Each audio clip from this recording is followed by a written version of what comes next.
I'm going for a Monster Tajima pit crew look today.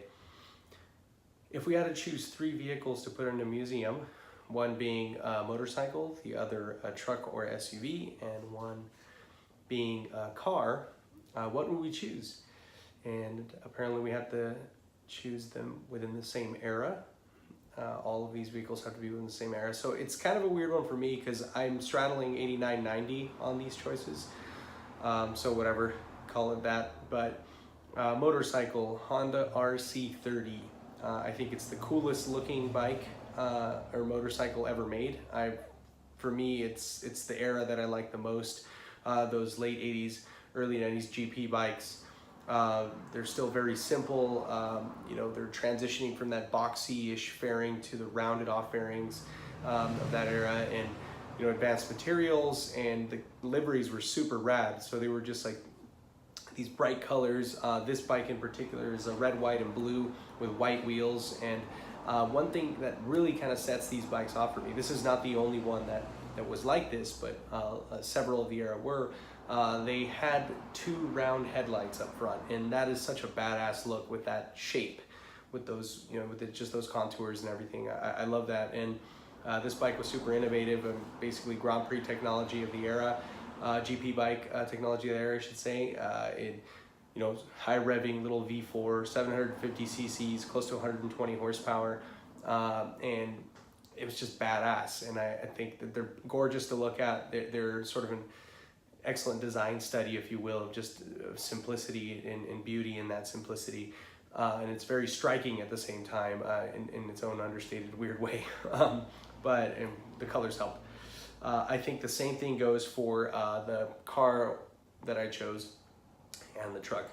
The car, I went back and forth because I don't know if I should take liberties and go into a race car. If that is an option, I choose the Ferrari 641, which is a 1990 Formula One championship winning car. It is fucking awesome. It is absolute perfection in design, and it is, one of them is currently housed at the Museum of Modern Art in New York, and it's perfectly balanced, perfectly proportioned. It is what a Formula One car should look like. And the MP46 McLaren of the era, or MP45 actually, the competitor that year, was very beautiful as well.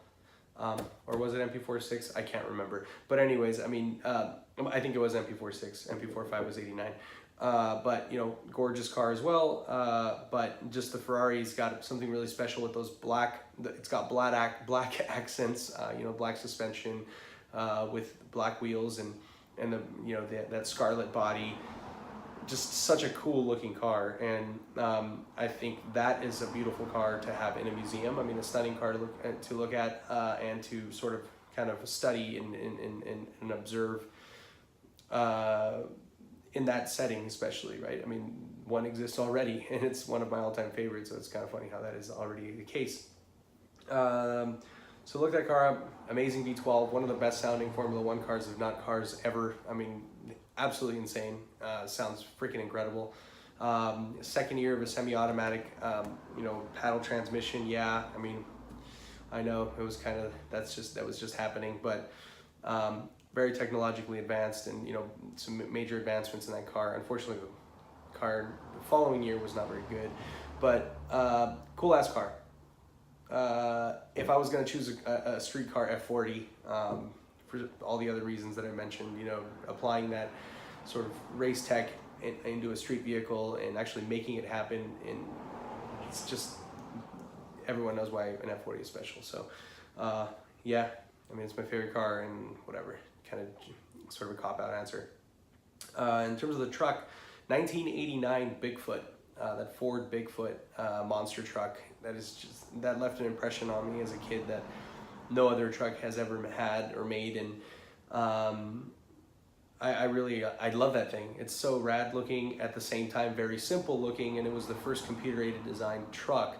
And it's got this crazy tubular frame, crazy cantilever suspension, and just all this badass tech in this pretty understated design as well. It's very clean, very simple looking, relative to the other trucks, that were, especially because this one is just like a Ford Blue, if you will.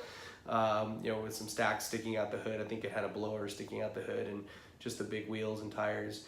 But you look at Gravedigger, and that is like the other one of the era that was like the most well known, I'd say. And that thing, it was extreme looking, and it was very angry looking. It was this old Ford panel van, I think it was, based off of, and it's got like a gnarly like Gravedigger zombie skeleton thing on the side, and red headlights and all this flames and all this, but I think those three vehicles would be super cool to have in a museum, and I think anyone of any era really, or any kind of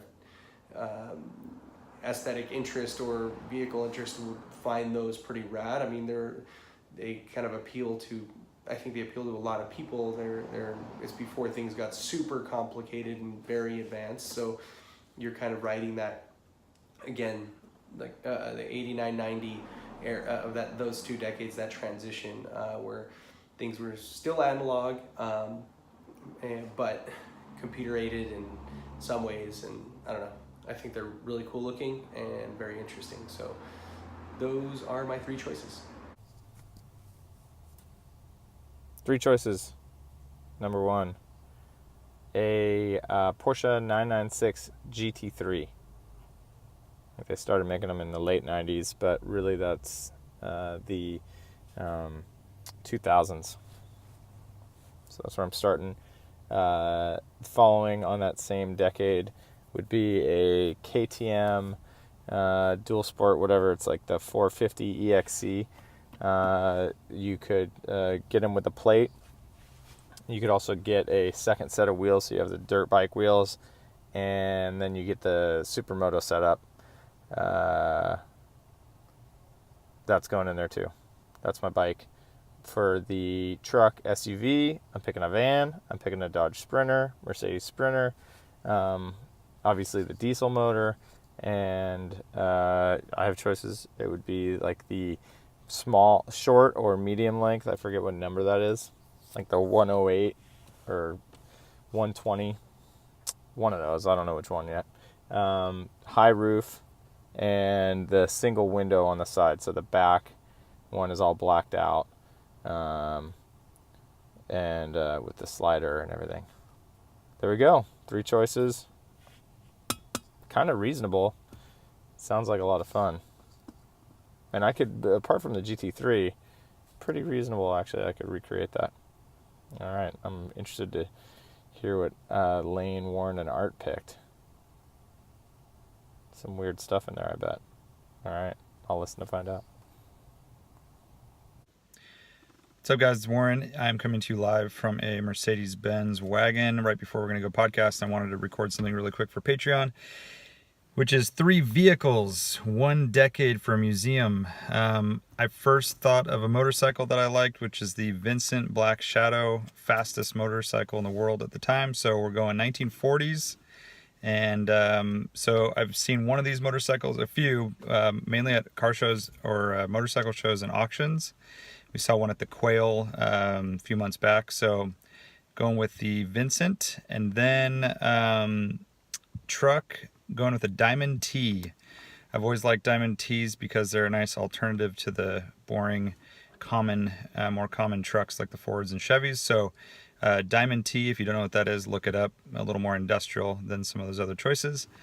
And then car-wise, 40s car to complement those, Tucker. Going with the Tucker, one of 51, I believe. Great details, cool kind of in every way. So that is my choice. Vincent Black Shadow, Diamond T truck, and a Tucker 48. All right. Hope you enjoy. See you next time. Immediately when I read this question, one thing came to my mind, and it was a motorcycle. So I'm going to pick 1990s as my era. And for the motorcycle, I'm going to go with a Britain 1000, built by John Britton out of New Zealand. I'm sure a lot of you know of this bike, but John Britton built this crazy bike to take on all the competition, and it has speed records. It went 188 miles an hour, built out of carbon fiber. He was like revolutionary stuff. He had data logging on it. He had the radiator under the seat. He had a frameless design. Just like really crazy, cool bike. And if you get a chance, I know there was one at the Peterson Automobile Museum down in Los Angeles, and I checked that out. It's really neat. And I remember I read about this thing when it came out, and it was really neat to see in the flesh. So that's my motorcycle. I think he built him from like 91 till 98, and I believe he died of cancer. But yeah. And then as far as a truck, my first thing that came to mind was a Cyclone, Chevy Cyclone pickup, or GMC Cyclone pickup. But I don't know, I can't get past the 90s GM interiors. So I'm going to choose for my truck, I'm going to pick like a 1990, basically Tacoma pickup truck. Standard 2-wheel drive, single cab, steel wheels, like base model pickup truck. Maybe a little graphics package on the side would be cool. But I don't even know if they had a graphics package on the standard cab models. So not 2-wheel drive, just the smallest truck. When trucks were small, basically the same size as like a 1980 Datsun. It's like trucks didn't really change much throughout this era. Now a small truck like your GMC Canyons and new Ford Rangers and all that stuff, they're huge. So I think it's really cool in a museum to see, how small trucks were and can be, but still really capable and like able to carry everything you need, and great work trucks. Your typical Gardner truck. And then for my car, I was kind of debating between, they're both supercars, but I was, looking at the Britain, the fact that I chose the Britain as the first thing. So it's kind of like companies that are coming up. Both Pagani and Koenigsegg were formed in the late 90s. So, and they're both really cool to look at, I think, and a lot of details and stuff like that. And I do like the exterior design of the Koenigsegg a little better, I think. But I'm going to pick the Pagani Zonda, so 1999. I think the interior is a little more, a lot more detail and stuff. And they're a pretty cool car. I think it would be a cool museum piece. Definitely a lot to look at there. And a very intricate design, a lot of details and stuff like that. So that's my 3-car automobile exhibit in a museum.